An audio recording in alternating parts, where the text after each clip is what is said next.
Selamat datang sejawat klinisi dan mahasiswa kedokteran di ruang dosen. Tanpa membuang waktu, mari kita langsung masuk ke dalam pembahasan klinis yang sangat krusial hari ini, yaitu inkompatibilitas ABO pada neonatus. Kondisi ini menyumbang sekitar 15% dari seluruh kehamilan. Sangat tinggi, bukan? Tapi faktanya, pemahaman dasar mengenai mekanisme biomolekulernya seringkali masih dangkal. Nah, melalui penjelasan kali ini, kita akan membedah topik kompleks ini secara holistik dan pastinya presisi. Mari kita buka dengan sebuah pertanyaan klasik yang hampir pasti selalu mengemuka saat kita melakukan ronde bangsal. Mengapa inkompatibilitas ABO ini derajat keparahannya jauh lebih ringan jika dibandingkan dengan inkompatibilitas resus, padahal insidensinya di populasi jauh lebih tinggi? Dan yang lebih menarik lagi, mengapa ibu dengan golongan darah A atau B sangat jarang menyebabkan penyakit hemolitik pada janinnya?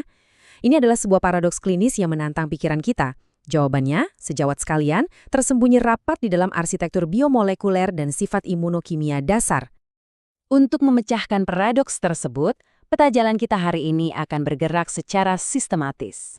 Kita akan mulai dari dasar genetik ABO, berlanjut ke imunologi maternal, pertahanan janin, manifestasi klinis, hingga bermuara pada diagnostik dan tata laksana. Kita masuk ke bagian pertama, dasar genetik ABO. Mari kita telaah arsitektur molekular fundamental dari antigen eritrosit ini.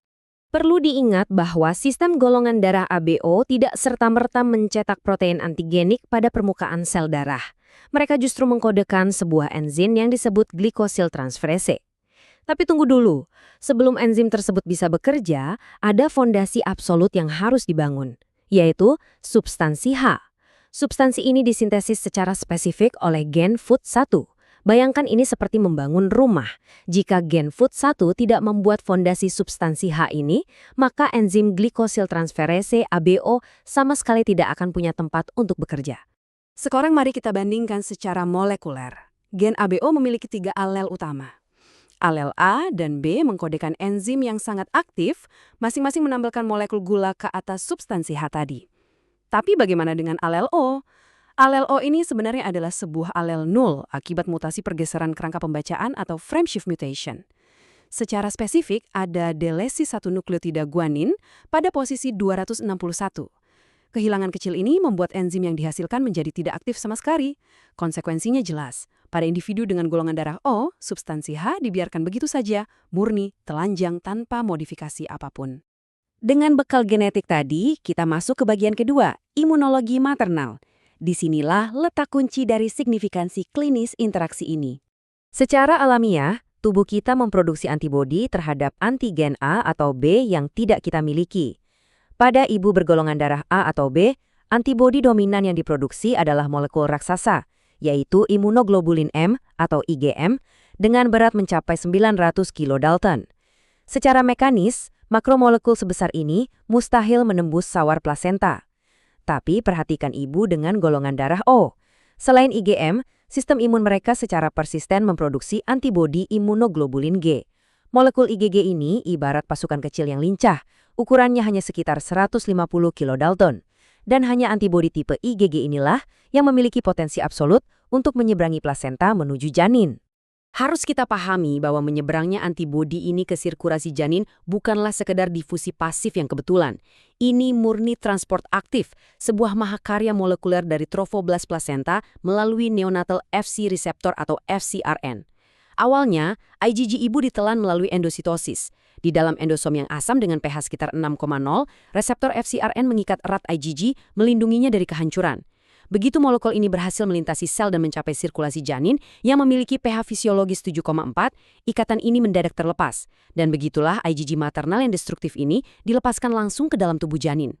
Saat IgG berhasil menyeberang, medan pertempuran berpindah. Kita masuk ke bagian ketiga, pertahanan janin dan mekanisme homolisis. Menariknya, lisis sel darah merah pada inkompatibilitas ABO tidak terjadi secara masif langsung di dalam pembuluh darah. Kenapa? Karena densitas antigen janin itu masih rendah, sehingga jalur komplement klasik tidak bisa aktif. Sebagai gantinya, sel-sel darah ini dihancurkan secara ekstravaskuler di organ limpa. Eritrosit janin yang sudah dilabeli oleh IgG ibu akan ditangkap oleh makrofag splenic. Nah, makrofag ini tidak menelan sel secara utuh. Mereka hanya menggigit sebagian membran eritrosit. Hilangnya sebagian permukaan ini memaksa eritrosit yang awalnya fleksibel berubah menjadi bola padat yang kaku, yang kita kenal sebagai sferosit. Pada akhirnya, sferosit yang kaku ini terjebak di sirkulasi mikroorgan limpa dan dihancurkan. Hal ini membawa kita kembali pada paradoks awal tadi. Mengapa gejalanya seringan itu? Alam, luar biasanya, telah membekali janin dengan 3 pertahanan berlapis. Pertama, imaturitas antigenik.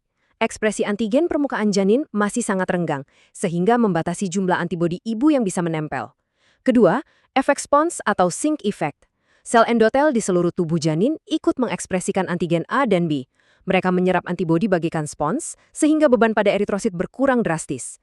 Dan ketiga, status sekretor. Mayoritas janin mampu menyekresikan antigen larut ke dalam plasma yang bertindak sebagai umpan cerdas untuk menetralisir antibodi ibu sebelum mereka sempat melukai sel darah merah. Meski pertahanan tersebut begitu brilian, kebocoran tetap bisa terjadi. Mari kita lihat dampaknya di bangsal pada bagian keempat, manifestasi klinis. Ancaman yang paling nyata di sini sebenarnya bukan anemia, melainkan kegagalan sistem metabolik neonatus dalam menangani sisa hemolisis tersebut. Hepar bayi baru lahir itu sangat imatur, terjadi defisiensi parah pada enzim UGT1A1 sehingga hepar tidak mampu mengkonjugasi bilirubin secara efektif. Ini memicu akumulasi luar biasa cepat dari bilirubin tak terkonjugasi. Fraksi bilirubin ini sangat lipofilik dan inilah biang keladi di balik munculnya ikterus awitan dini yang sangat berbahaya pada 24 hingga 48 jam pertama kehidupannya. Saya harus benar-benar menegaskan peringatan klinis ini kepada sejawat sekalian. Ini bukan sekedar bayi terlihat kuning. Ini adalah potensi ensefalopati bilirubin akut. Bilirubin tak terkonjugasi yang beredar bebas tanpa terikat albumin dapat dengan mudah menembus sawar darah otak. Deposisi zat neurotoksik ini pada ganglia basalis memicu kondisi mematikan yang disebut kernicterus. Ini adalah kerusakan otak struktural dan fungsional yang irreversibel. Pasien dapat selamanya terikat pada disabilitas permanen, mulai dari cerebral palsy hingga tuli sensori neural. Jangan pernah anggap remeh. Untuk memastikan tragedi neurologis tersebut tidak terjadi, diagnosis kita harus tajam. Kita tiba di bagian terakhir, paradoks diagnostik dan tata laksana. Saya ingin menantang pola pikir klinis kita semua. Di bangsal, kita sangat terbiasa bergantung pada direct Coombs test atau DAT. Tetapi, mengapa pada inkompatibilitas ABO, DAT sering sekali memberikan hasil negatif palsu yang sangat mengecoh? Ingat, seorang klinisi sejati tidak boleh murni mengandalkan selembar kertas hasil lab tanpa memahami biokimiawi di baliknya. Paradoks ini terjadi karena fondasi biologis yang sudah kita bahas tadi. Jumlah IgG yang berhasil menempel di eritrosit itu sangat sedikit, dan afinitas ikatannya pun amat lemah. Akibatnya, saat analis laboratorium melakukan proses standar, yaitu pencucian atau washing phase, antibodi maternal yang terikat lemah itu dengan mudah terlepas begitu saja. Jadi, mengandalkan DAT murni untuk diagnosis adalah sebuah jebakan klinis. Justru pengamatan langsung terhadap hiperbilirubinemia dini dan konfirmasi mikrosferositosis pada apusan darah tepi jauh lebih rasional dan dapat diandalkan. Pemahaman mendalam mengenai seluruh patofisiologi tadi bermuara pada 3 pilar tata laksana presisi. Pertama, fototerapi. Terapi ini menargetkan ikatan lipofilik bilirubin dan merubah strukturnya menjadi lumirubin, sebuah bentuk larut air yang bisa dibuang tanpa perlu konjugasi hepar. Kedua, intravenous immunoglobulin atau IVIG ini dilakukan untuk membanjiri sirkulasi janin dan memblokade reseptor Fc pada makrofag limpa, mencegah sferosit dihancurkan. Dan yang ketiga, jika batas toksik sudah terlampaui, transfusi tukar adalah manuver pamungkas untuk menyingkirkan antibodi maternal maupun sisa bilirubin secara definitif. Integrasi ilmu yang solid dari tingkat molekuler genetik hingga pengambilan keputusan di unit gawat darurat adalah landasan kepakaran kita. Bila sejawat sekalian senang dengan video seperti ini, silakan subscribe channel Ruang Dosen ini. Jangan lupa aktifkan lonceng untuk mendapatkan notifikasi bila ada video terbaru. Klik like dan share video ini jika dirasa bermanfaat untuk menyebarkan ilmu pengetahuan ke rekan sejawat lainnya. Sebagai penutup, mari kita renungkan satu hal. Jika alam saja telah membekali janin dengan 3 lapis pertahanan fisiologis yang begitu brilian, apakah pantas kita sebagai klinisi justru lengah dan gagal di garis pertahanan terakhir? Sampai jumpa di pembelajaran berikutnya.